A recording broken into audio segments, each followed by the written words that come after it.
Hi, Coach Denyce Gartrell again, part 3 of What a Woman Needs. What a woman needs is appreciation. She needs to know that all the sacrifices that she makes to ensure that everyone in her life is happy, taken care of, from her husband to her children, to her parents, to her siblings, to people outside of her home, the church, and everywhere else.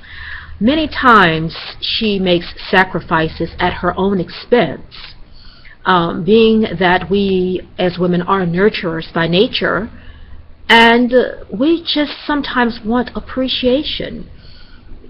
I don't think a man can give us all back that we give out.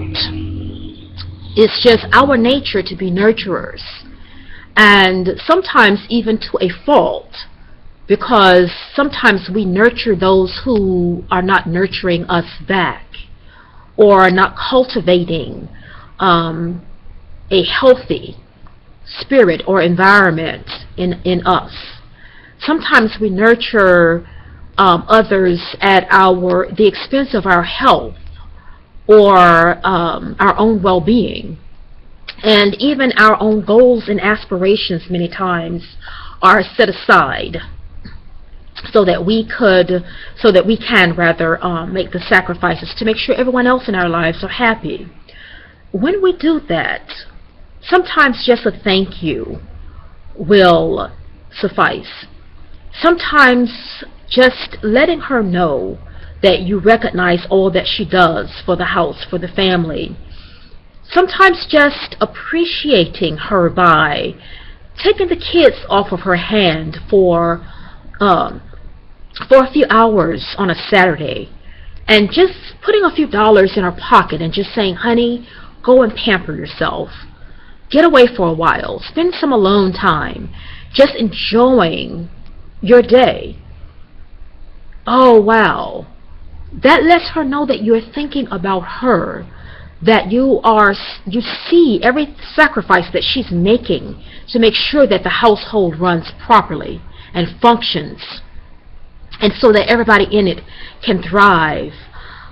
It lets her know that you're paying attention, and that's the second thing that she needs. She really needs attention.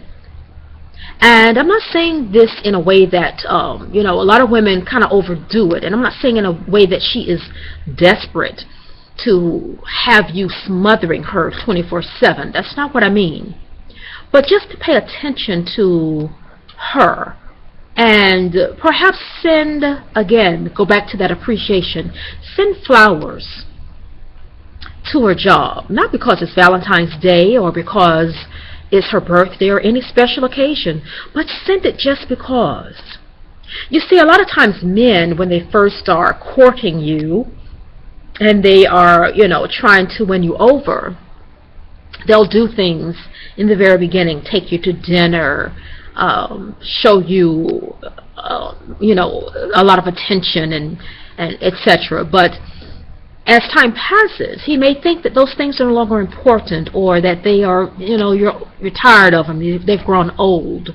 But gentlemen, I can assure you that to a woman, even doing the smallest things to show her your appreciation is better than doing nothing at all.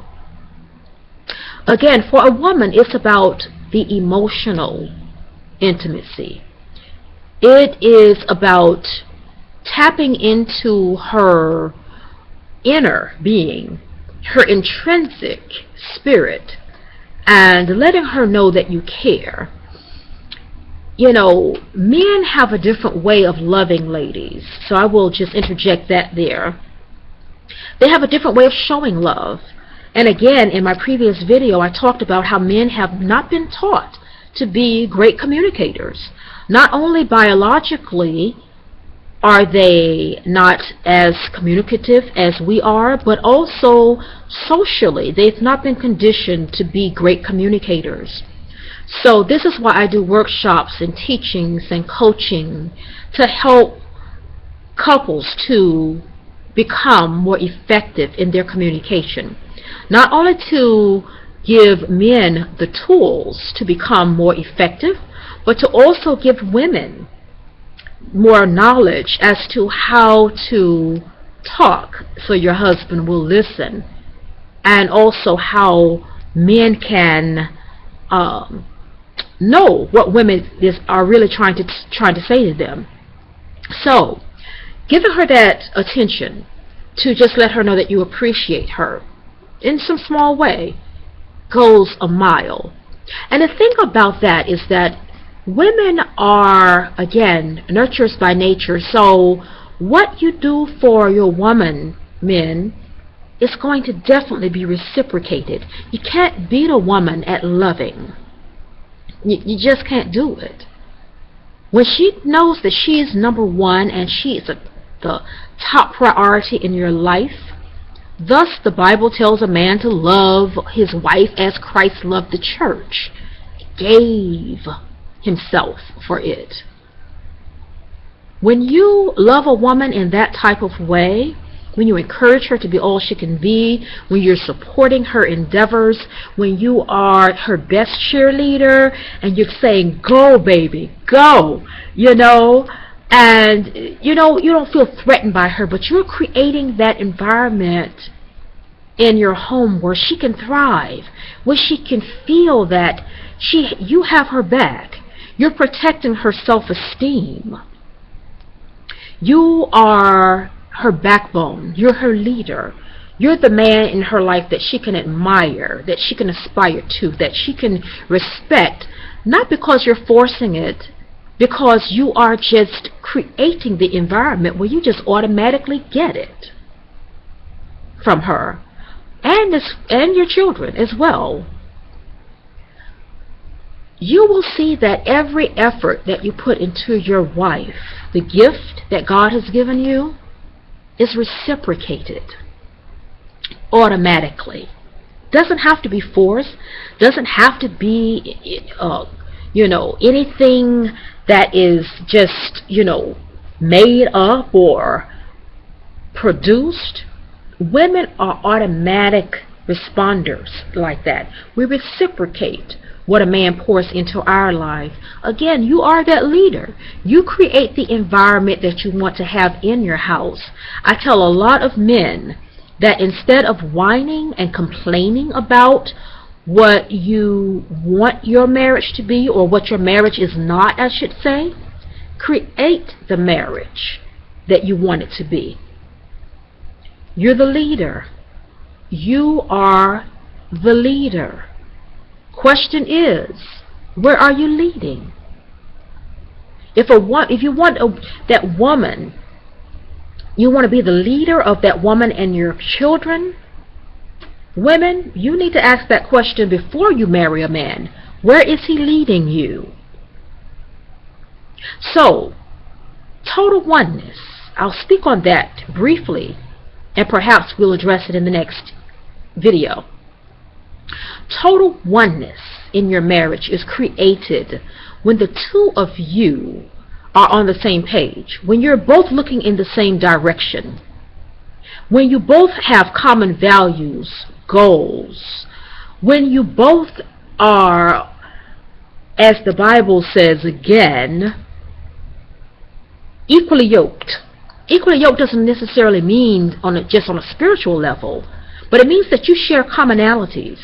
It means that you are able, again, to communicate, because you know what? When you communicate, you, again, build the trust in your relationship.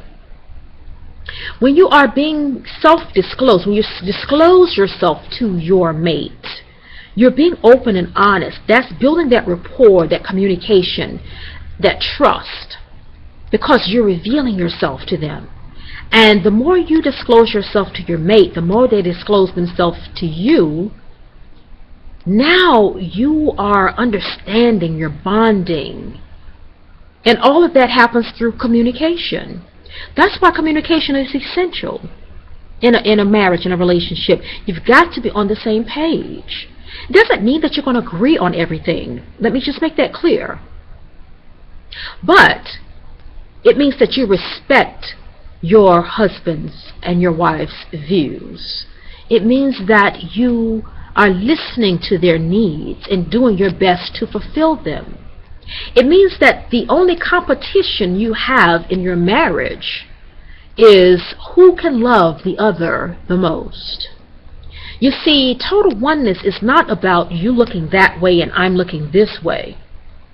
You see, because when the Bible talks about being unequally yoked, it was basically talking about, oxen, one looking this way, one looking that way, and they're going in two different directions. When you're total in your marriage, it means that your husband can be miles away from you in a totally different state, and you can feel them.